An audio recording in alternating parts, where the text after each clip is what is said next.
Hello there you guys, welcome to one of my videos. This is your Manchester United, Manchester City EFL Cup semi-final preview.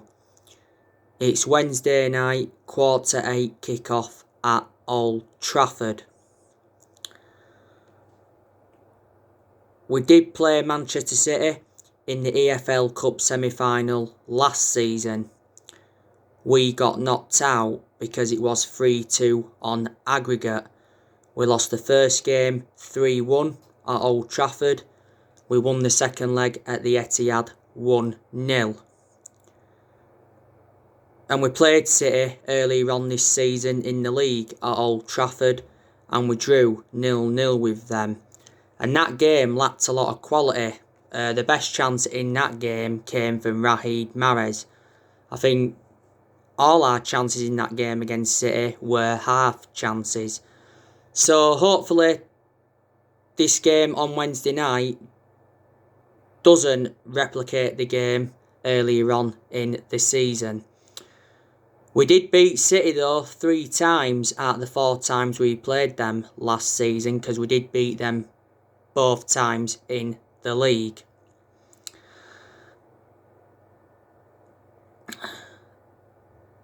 City are looking to win their 4th EFL Cup in a row, because they have won it for the last 3 seasons. City recently had a good win against Chelsea. They've beaten them 3-1. City are unbeaten in their last 11 games in all competitions. And you can certainly say now that they are in the title race. Now, City have got some very, very good players. Obviously, Sergio Aguero, he's one of their key players. I think he was out with injury earlier on in the season. They've got Gabriel Jesus, he's one of their key players. I think he's got COVID. They've also got Raheem Sterling, he's one of their key players. They got him from Liverpool a few years ago. They've also got Riyad Mahrez, he's one of their key players. They got him from Leicester a few years ago. They've also got Ferran Torres, he's one of their key players. I think he's self-isolating. Has he got COVID, Ferran Torres? I think he might have. But City got him during the summer. City have also got Bernardo Silva, he's one of their key players. They've got Kevin De Bruyne, he's regarded as one of the best midfielders in the league. They've also got Ilkay Gundogan, he scored in the 3-1 win against Chelsea for City. He's a bit injury prone though, he's Ilkay Gundogan. They've got that Phil Foden who I like a lot. He's come through City's academy really, really well.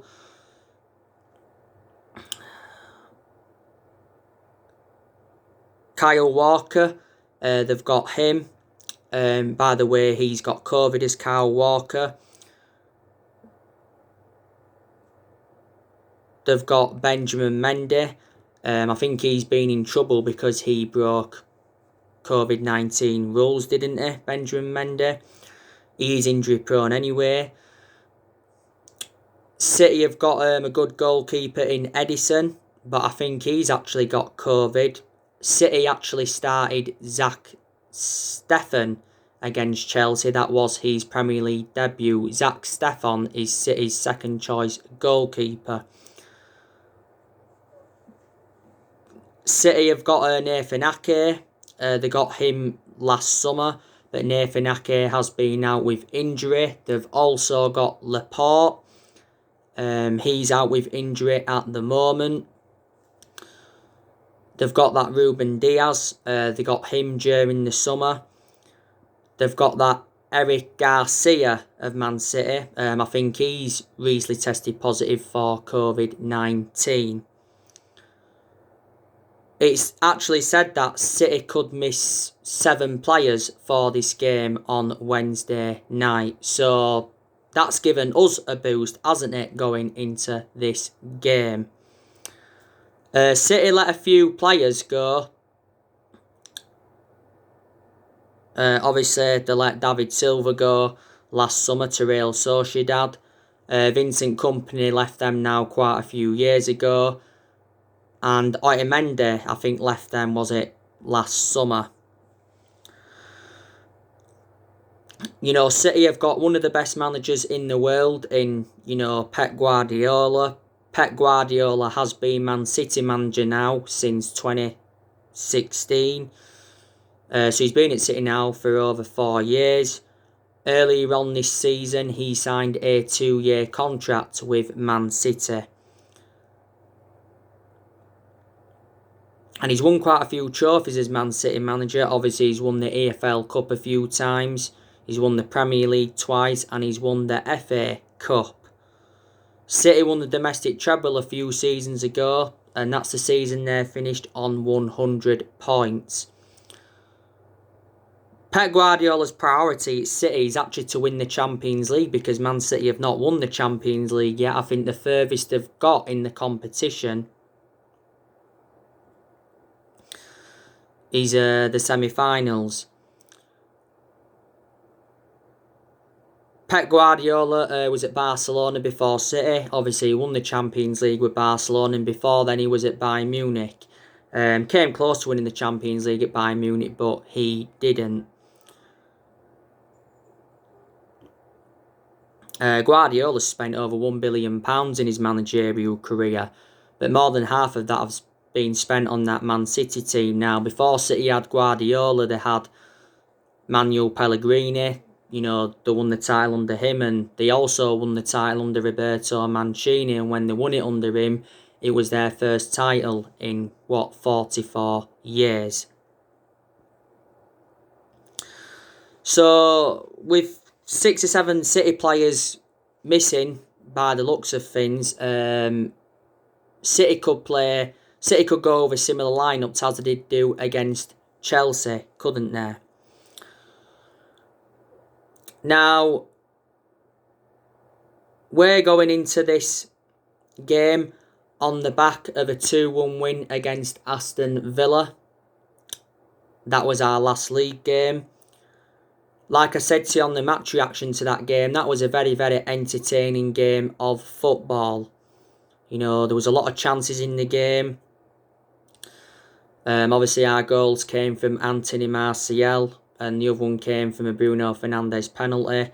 And Aston Villa's goal came from Bertrand Traore. And obviously, reflect on that win against Villa, that put us joint top of the Premier League table with Liverpool, with obviously a game in hand. And that was our 4th win at Old Trafford in the Premier League this season.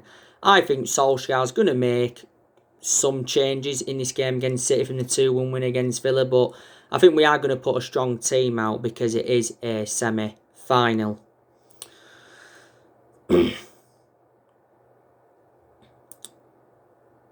We progressed to the semi-finals of the EFL Cup by obviously beating Everton in the quarter-final by 2-0. On my next video, I will be giving you my starting 11 prediction for this game. I think Victor Lindelof is a doubt for this game against City. I think he's missed our last couple of games. Yeah, he has, because he's been out with a back problem. I think Jones and Rojo were still injured, but obviously they wouldn't get in the team anyway. Obviously, we know Cavani's not available. He's got 2 games to serve. He's already served 1 game. Don't forget, Edison Cavani recently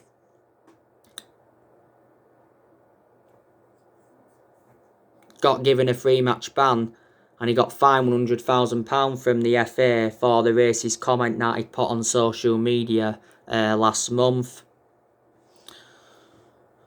And I said Edison Cavani is going to be a big miss, because he has enjoyed a fantastic start to his Manchester United career. And Solskjaer said not so long ago that we are looking to extend Edinson Cavani's contract, and Solskjaer said he's definitely a starter for Man United. And he revealed the first thing that Edinson Cavani asked him when he came in, and that's whether he could wear the number 7 shirt. But like I said, the EFL Cup is a priority for Manchester United, because it is a chance of us winning a trophy this season. And it's very imperative that we get our first trophy on the board under the Ole Gunnar Solskjaer era. We haven't won a trophy now for it's over 4 years. We haven't won a trophy. But there's 4 trophies that we can pursue this season. The EFL Cup's one, the Premier League's another one, the FA Cup, and the Europa League.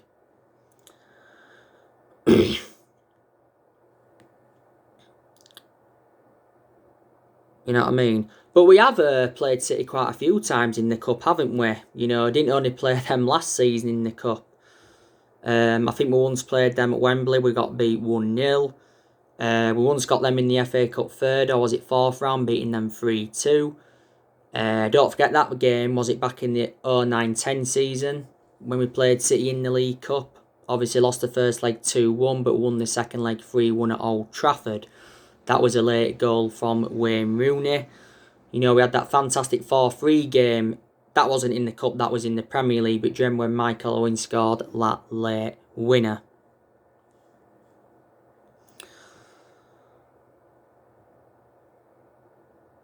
Obviously, after Manchester City, we have got Watford in the FA Cup. Now, Solskjaer will make a lot of rotation in the squad for that one. I think we'll play a weakened side against Watford, because even with a weakened side, we should be beating Watford anyway. Obviously, after Watford, we are away to Burnley. Don't forget that game should have been played on the opening day of the season, but obviously it got postponed. And then obviously after that, it's Liverpool away. And Liverpool's going to be a massive game. Won't decide the title, but Man United Liverpool's the biggest game in English football, isn't it? But I certainly think that we are in this title race. Solskjaer did say after our 1-0 win against Wolves that we are not in the title races yet, but that's just Ollie playing mind games, isn't it? But he says if we are still challenging at the top in March, he will start to believe that the title race is on. If we do win the Premier League, it will be our 21st title overall, and it will be our first Premier League title since 2013. Won't it? But you know what? Ole Gunnar Solskjaer deserves a hell of a lot of credit. He's, like I said, he's got us joint top of the Premier League table. He's got us to the EFL Cup semi-final. We are unbeaten in our last 10 league games. We haven't lost since the Arsenal won in the league. We've been very, very good away from home this season. We haven't lost away from home in the Premier League this season. We're starting to win more games at home. Solskjaer did well last season in his first full season at the club, because he got us qualification for the Champions League. He also got us third, and he guided us to 3 semi-finals. And he has made good signings since he got appointed in as Manchester United manager. He spent over £200 million at the club. And we've also seen a lot of players leave the club since he got recommended in. And I think Ole has showed a lot of tactical flexibility in a lot of the big games. And our record against the top 6 sides last season was very, very good. Reflecting now on Ole Gunnar Solskjaer's been at Man United, he's learned quite a bit, and he has gained some managerial experience. Because Solskjaer has been Manchester United manager now for just over 2 years. Hasn't he? We appointed him in December 2018, and he's been permanent Man United manager since March 2019. And when we give him the job permanently in March 2019, he signed a 3-year deal, and now he's more than halfway through that 3-year deal.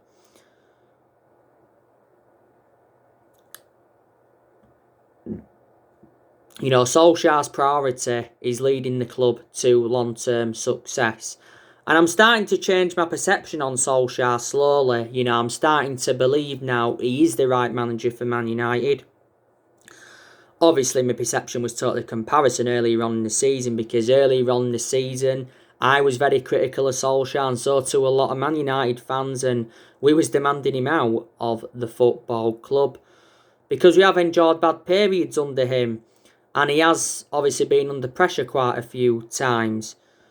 You can say Ollie was lucky not to be sacked after us getting knocked out of the Champions League. You can say he was lucky not to be sacked after our 6-1 defeat to Tottenham.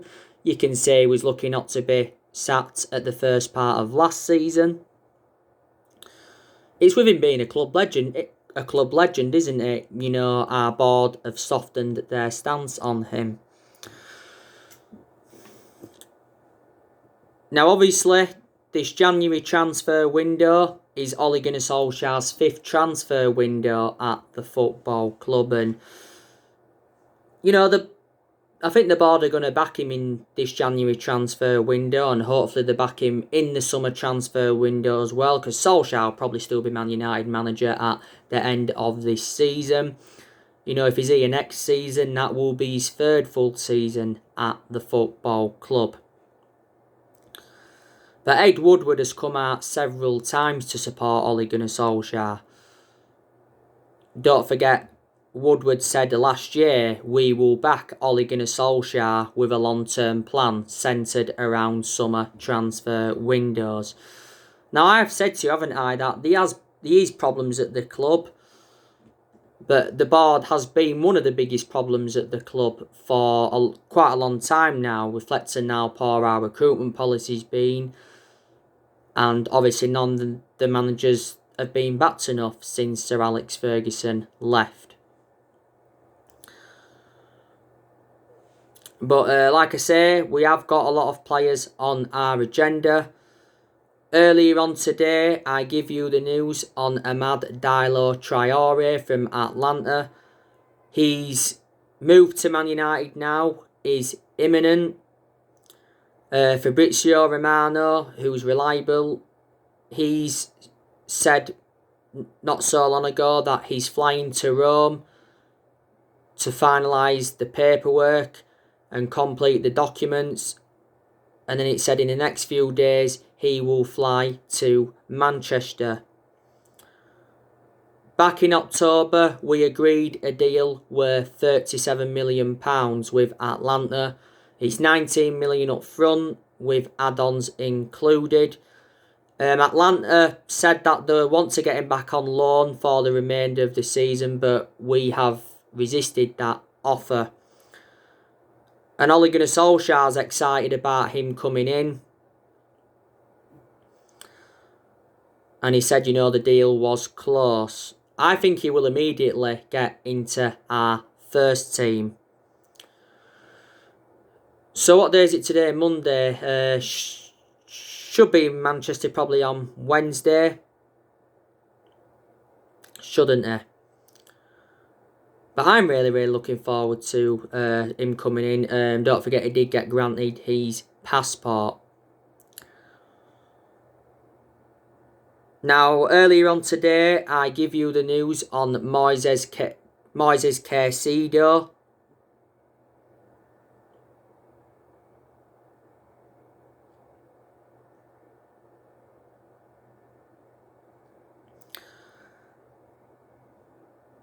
I think he's going to be coming to Manchester United.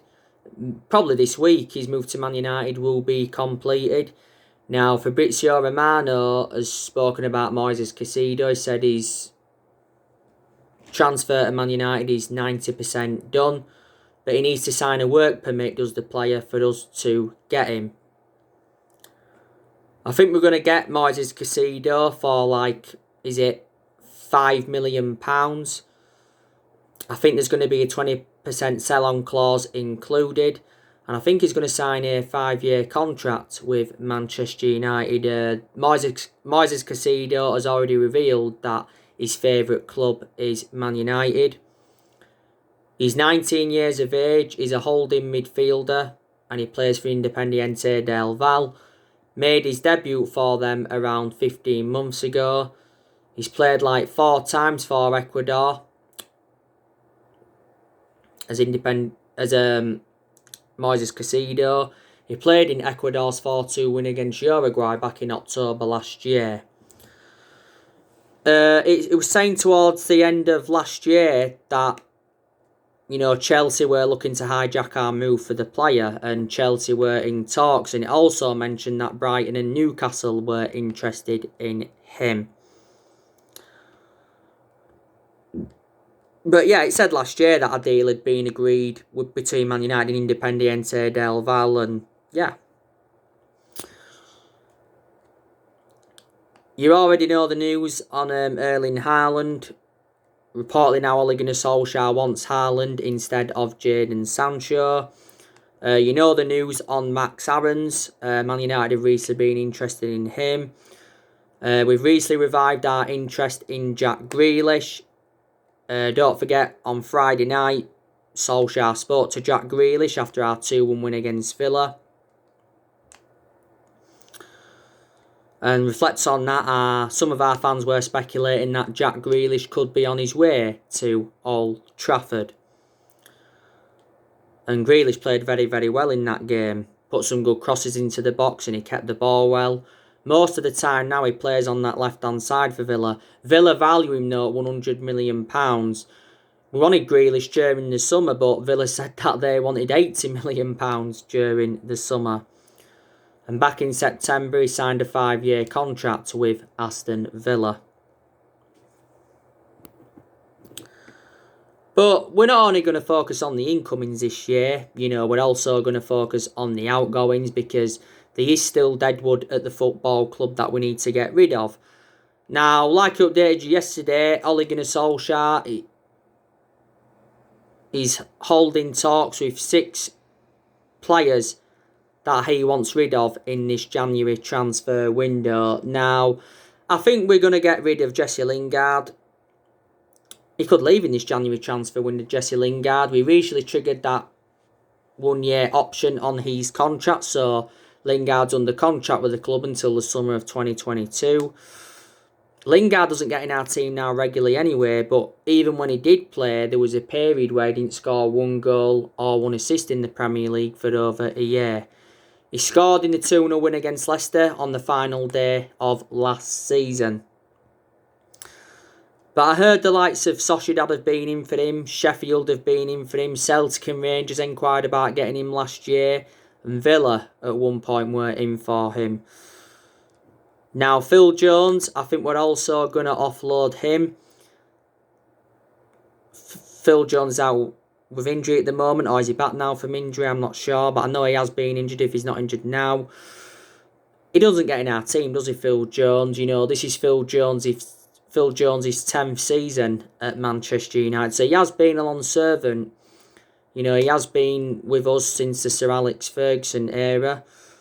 I think Marcos Rojo will offload him in this January transfer window, because he's never really established himself as a first-team regular since he came in. And he's been at Man United since 2014. We paid just over £60 million for him from Sporting Lisbon, didn't we? And he was out on loan with Estudiantes last season. Sergio Romero, I think we'll also offload him. You know, Romero is now our 3rd choice goalkeeper. I think Ighalo will leave in this January transfer window. I think done his loan expire on the 31st of January. Ighalo doesn't get in the team now, but to his credit, last season he was our top goal scorer in the FA Cup. We got him on loan because obviously at the time we needed a backup, because Marcus Rashford was out with that back injury. Daniel James, he could go out on loan in this January transfer window. You know, West Brom and Leeds have been interested in him. You know, there's obviously been rumours of Williams going out on loan because he's now our third choice left back following the arrival of Alex Telles. I think it'd be beneficial if we put Brandon Williams out on loan because he would gain more experience, wouldn't he? He played a lot of games last season. I think the reason for that is because Luke Shaw had a couple of periods out with injury, didn't he?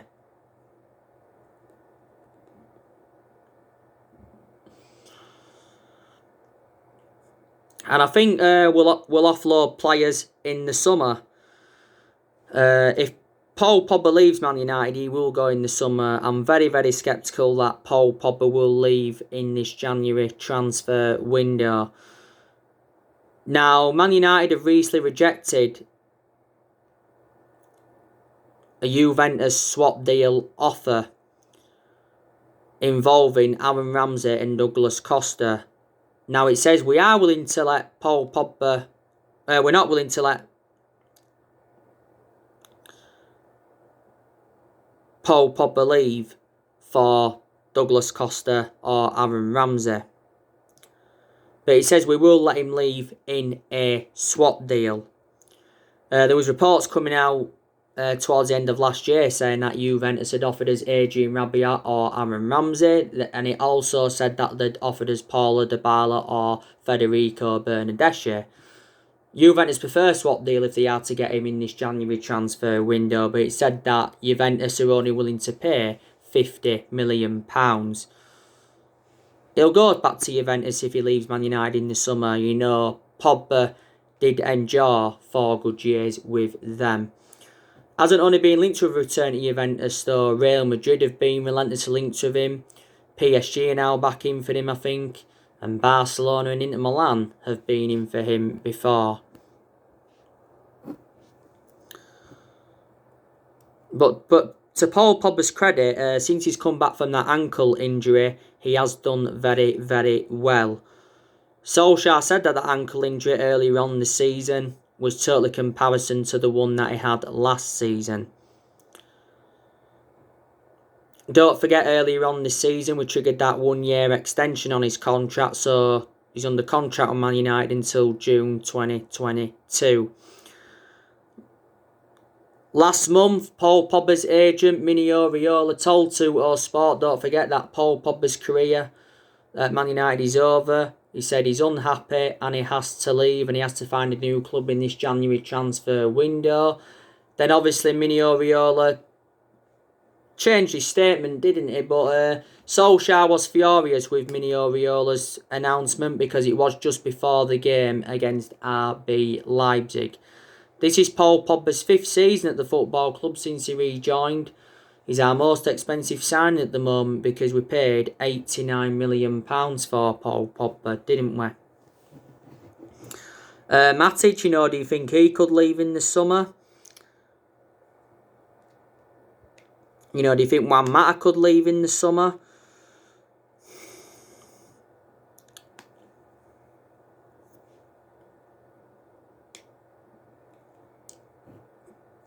So yeah, there you go.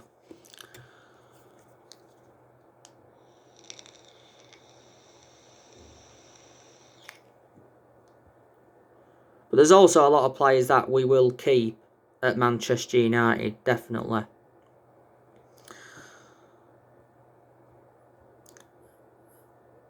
I've got to say, Solskjaer is probably the best manager that we have had since Ferguson left. Put the stats into circulation now, he's the best manager since Ferguson. Solskjaer's certainly a better manager than Moyes, because Moyes was a very, very poor manager. He's the worst manager that we've ever had, probably Moyes. You know, Moyes got sacked after just 10 months at the football club. You know, Louis van Gaal, he started well, but then it all crumbled. Van Gaal enjoyed 2 years at the club. He did win the FA Cup to his credit. And Jose Mourinho, he enjoyed two and a half years at Man United. Did well in his first season, obviously, because he won 3 trophies. Well, 2 major honours. And the Community Shield. But obviously then it all crumbled under Jose Mourinho. But I give you the main reasons why it didn't work out under Mourinho is because he had bad disputes with the top players. You know, he didn't get on with Martial, Shaw, Pogba. you know, Rashford and all of that. Well, Lukaku won as well. He had bad disputes, you know, with the board, and basically the board just weren't backing the signings that Jose Mourinho wanted to recommend in. You know what I'm saying? And like I said, when Solskjaer got appointed in as Man United manager, I said, didn't I, he was inheriting a lot of deadwood. And he's inheriting some of the deadwood still now. You know, the vast majority of this team is Jose Mourinho's, isn't it? So anyway, guys, that's everything to update you today. Drop me comments, likes below on the channel. If you do, consider subscribe as always, and take care. God bless, and I'll see you all again very, very soon.